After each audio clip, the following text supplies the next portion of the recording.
গত পর্বে আমি ওরিয়েন্টালিজম নিয়ে কথা বলেছিলাম। আজকের আলাপে কথা বলবো হযরত আদম আলাইহিস সালাম এর সম্পর্কে।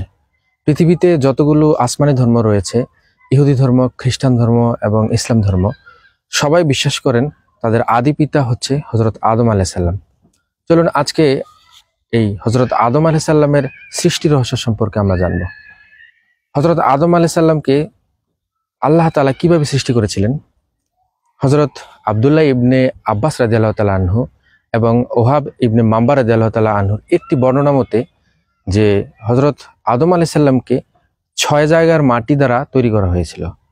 বর্ণনা মতে তার মাথা তৈরি করা হয়েছিল কাবা ঘরের মাটি দিয়ে, তার বক্ষ তৈরি করা হয়েছিল দোহানার মাটি দিয়ে, হাত পূর্বদেশীয় মাটি, পেট এবং পিঠ তৈরি করা হয়েছিল ভারতবর্ষের মাটি দিয়ে এবং দুইটি পা তৈরি করা হয়েছিল পাশ্চাত্যের মাটি দিয়ে, এবং তার পুরো শরীর তৈরি করা হয়েছিল 7টি স্তরের মাটি দিয়ে। প্রথম স্তরের মাটি হচ্ছে মাটি দিয়ে মাথা, দ্বিতীয় স্তরের মাটি দিয়ে ঘাড়, তৃতীয় স্তরের মাটি দিয়ে হচ্ছে বক্ষ, তারপরে হচ্ছে হাত, উরু, নিতম্ব এবং পা। মানুষের শরীরে মোট 9টি দরজা বা ছিদ্রপথ রয়েছে। তার মধ্যে 7টি ছিদ্র বা দরজা হচ্ছে তার মস্তিষ্কের চারপাশে, যেমন চোখ, নাক, মুখ এবং কান। মহান রাব্বুল আলামিন যখন হযরত আদম আলাইহিস সালামের রূহকে নির্দেশ দিলেন তার শরীরে প্রবেশ করার জন্য, প্রথমেই তিনি নির্দেশ দিলেন তার মস্তকে বা মগজে প্রবেশ করার জন্য। সেখানে রূহ 200 বছর বিচরণ করলো। তারপর প্রথম চোখে প্রবেশ করলো রূহ। চোখে প্রবেশ করার সাথে সাথেই হযরত আদম আলাইহিস সালাম চোখ মেলে তার সম্পূর্ণ শরীর দেখলেন। তারপরে যখন কানে পৌঁছালো তখন তিনি শুনতে পেলেন ফেরেশতারা তাসবিহ তাহলিল পাঠ করছে। এরপর যখন নাকে প্রবেশ করে রূহ, তখন হাঁচি দিতে শুরু করে। সাথে সাথে আল্লাহ তাআলা শিখিয়ে দিলেন আলহামদুলিল্লাহ বলার জন্য।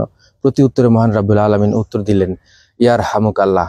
তারপর সাথে সাথে মুখে এবং আবার কানে প্রবেশ করে। এভাবে যখন রূহ তার বক্ষে প্রবেশ করে তখন তিনি উঠে দাঁড়াতে চেষ্টা করলেন। তখন সাথে সাথেই ফেরেশতা সহ আল্লাহ তাআলা যারা উপবিষ্ট ওখানে ছিলেন, তখন সাথে সাথেই এই জিনিসটি প্রমাণিত হয়ে যায় যে মানুষ তার সৃষ্টি লগ্ন থেকেই অতি চঞ্চল। তারপর যখন রূহ তার উদরে বা পেটে প্রবেশ করে তখন তিনি ক্ষুধা অনুভব করতে লাগলেন। এভাবে তার পুরো শরীরে যখন রূহ বিচরণ করা শুরু করে দেয়, সাথে সাথেই রক্ত, মাংস এবং পুরো শরীর তার সচল হয়ে উঠতে শুরু করে। পরবর্তীতে ফেরেশতারা তাকে নিয়ে বিশ্ব ব্রহ্মাণ্ডে ঘুরতে শুরু করেন। এভাবেই বর্ণিত রয়েছে হযরত আদম আলাইহিস সালামের সৃষ্টি রহস্য। এই কথাগুলো আমি নিজ থেকে বানিয়ে গাল গল্প আকারে বলছি না। আপনারা ফেরেশতা সহ সৃষ্টির রহস্য সম্পর্কে যদি আরো বিস্তারিত জানতে চান, তাহলে ইমাম গাজ্জালির দাখায়েকুল আকবার বইটি পড়তে পারেন। আজকের আলাপে আমি আদম আলাইহিস সালামের সৃষ্টির রহস্য সম্পর্কে আলোচনা করলাম।